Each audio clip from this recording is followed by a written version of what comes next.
Can you write off your next trip or vacation? Well, yes, you can. You can write off your flights, your hotels, your transportation, like taxis and rideshare, meals at restaurants, and virtually any other expense you incur during your travel. All you have to do is meet some very simple criteria. You see, the tax law allows you to write off business travel expenses. And today I am going to show you how you can get your travel expenses to qualify as business travel so you can deduct it and keep more of your hard-earned money. If you're new here, my name is Sherman. I'm a licensed CPA and I help people with strategies just like this every day at mycpacoach.com. So I promise you this is 100% legit, and all you have to do is stick around for a few minutes here for everything you need to know. So let's jump right in. All right, step number one to writing off your travel. You need non-employment income. Put very simply, this is income that you earn outside of a W-2 employer. Typically, this is income you earn either from a business, a 1099 contract or job you perform as an independent contractor, or even a side gig that you do outside of your regular W-2 job, which, by the way, over 50% of Americans have a side hustle. Now, you do not need an LLC. You do not need to register your business at all. All you need to have is non-employment income. And if you do, the tax law considers that income to be self-employment income. And this key distinction is what opens the door for you to take advantage of over 100 additional tax deductions. And the one we are going to focus on today is the business travel deduction. If you earn eligible income, you can then write off qualifying travel expenses against it to lower your taxes. So then, how can you qualify for this deduction?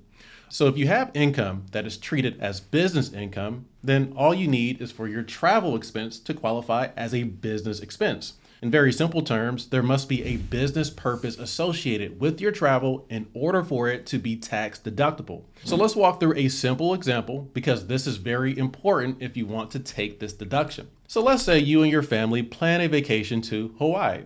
Well, if there is no business reason as to why you are in Hawaii, then you cannot deduct any of your travel expenses. It's that simple. But let's flip this. Instead, let's say you held a board meeting in Hawaii and your family members sit on your board to help you make strategic decisions for, again, your income generating business. Well, now we have a business purpose, which is the board meeting, and we also have business contacts to attend that meeting, which can be your family members or friends if they are associated with the business as partners, employees, or even customers. Now, circumstances like this may allow your travel expenses to be deductible under the right set of circumstances, which we'll talk about. Now, a board meeting is just one example of a business purpose, but there are several situations that could qualify as a legitimate business purpose for your travel, such as meeting with potential clients or employees,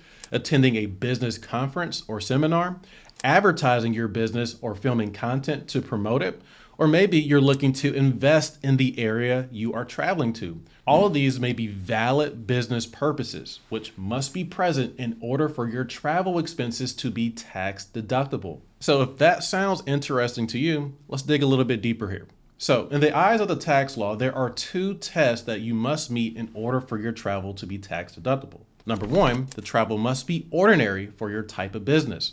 The question you have to answer here is the business purpose for my travel a common and accepted purpose for businesses in my industry?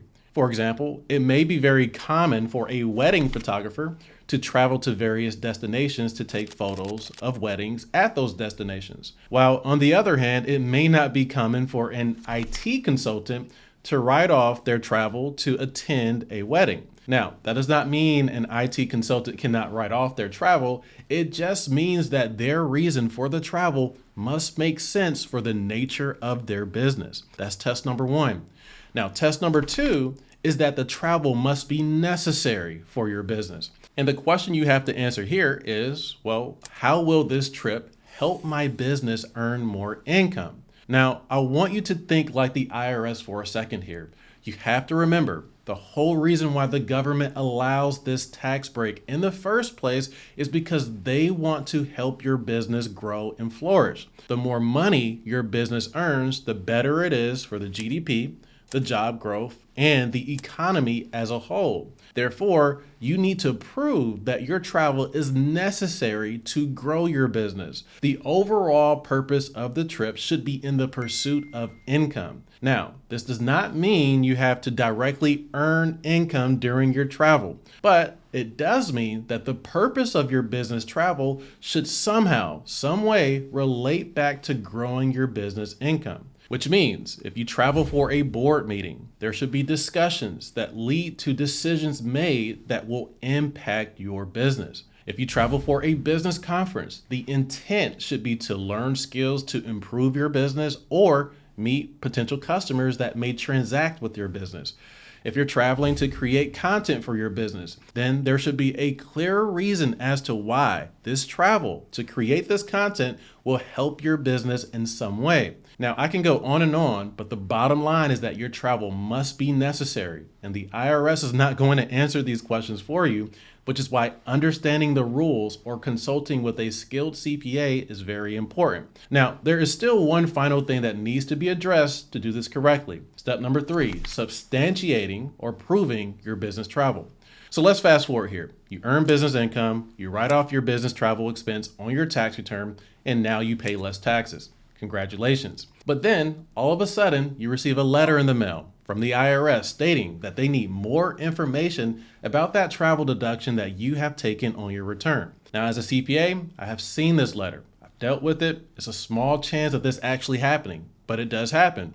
And when it does, you do have to respond to it. Or you could risk losing the deduction altogether and paying extra taxes and penalties. So this typically goes one or two ways. Either A, you have no documentation like receipts, invoices, meeting notes, or evidence that this deduction is in fact legitimate, so they remove your deduction and penalize you. Or B, you do maintain proper documentation and you simply respond to the IRS letter with it and they go away. Now, my point here is simple. Documentation is your best defense to prove your travel deduction.